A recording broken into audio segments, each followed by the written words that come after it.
Hoje eu vou falar um pouquinho sobre algumas dúvidas que muitas pessoas têm e não acreditam, sabe? Vai falar assim, ah, mentira que isso faz isso, balela.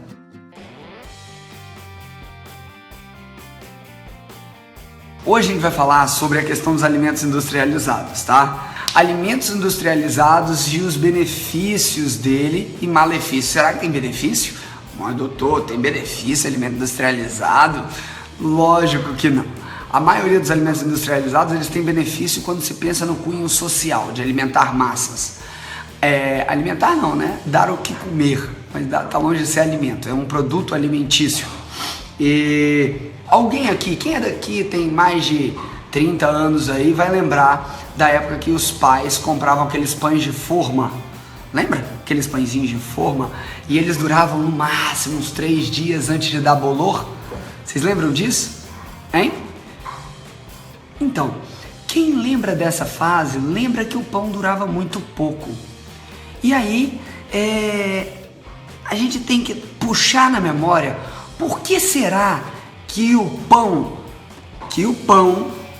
daquela época durava pouco e o pão hoje dura quase 30 dias? Hein? E nem na geladeira precisa de pôr.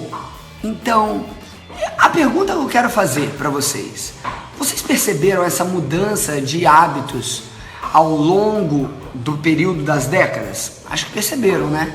E vocês perceberam essa mudança dos produtos ao longo da época? Repara o seguinte, um outro detalhe, frutas. Antigamente a gente não achava fruta em todas as épocas do ano, vocês lembram disso? Antigamente tinha época para fruta, tinha a fruta da época, hoje a época é a mesma para o ano inteiro, entendeu? É a mesma para o ano inteiro. Então todo mundo consome tudo toda hora e nunca fica sem. Não é meio estranho isso? Então todo mundo que estiver chegando aqui agora, que já for veterano da casa, vai jogando exemplo. Vai colocando aqui os exemplos de como quando era na infância, quais exemplos de alimentos industrializados vocês compravam e durava pouco e hoje compram e dura muito. Por que isso acontece? Isso acontece porque cada vez mais a gente está aumentando o shelf life. O que é shelf life? Tempo de prateleira. Antigamente não existia essa história de leite longa vida. Era assim, era o leite de saquinho que a gente pegava e muitas vezes ia com aquele cheiro de leite, né, do freezer. E era o leite que tinha que chegar em casa e ferver, bicho. Porque se não fervesse o leite, acabou, ia talhar. E aí já era. Então assim, a gente precisa ter em mente tudo que foi ocorrendo no dia a dia para as pessoas entenderem o que aconteceu e como aconteceu. Mas doutor, você fala de coisas tão simples, mas que às vezes a gente até esquece. A base da vida ela é simples.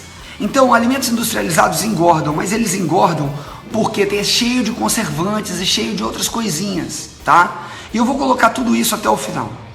Mas o alimento industrializado faz mal? Sim, ele faz mal.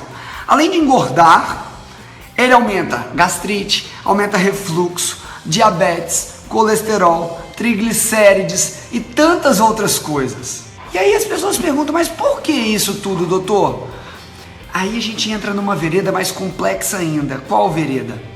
A vereda, eu vou falar pelo caminho, tá? Para quem não entende o que é vereda. Pelo caminho do que é mais complexo ainda. As pessoas não têm ideia que um alimento com conservante, ele vai fazer com que suas bactérias intestinais morram. E isso gera uma coisa chamada disbiose.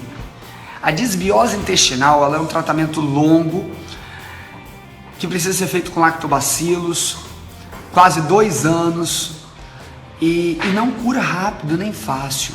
E não adianta você fazer um tratamento para disbiose comendo lixo que vai continuar sendo lixo. Então, hoje a gente tem relação de Alzheimer com disbiose, de diabetes com disbiose, de dor de cabeça com disbiose, de alergia com disbiose, de doenças crônicas com disbiose, de doenças inflamatórias com disbiose, de câncer com disbiose. Mas doutor, tudo tem relação com disbiose? Sim, tem relação com disbiose.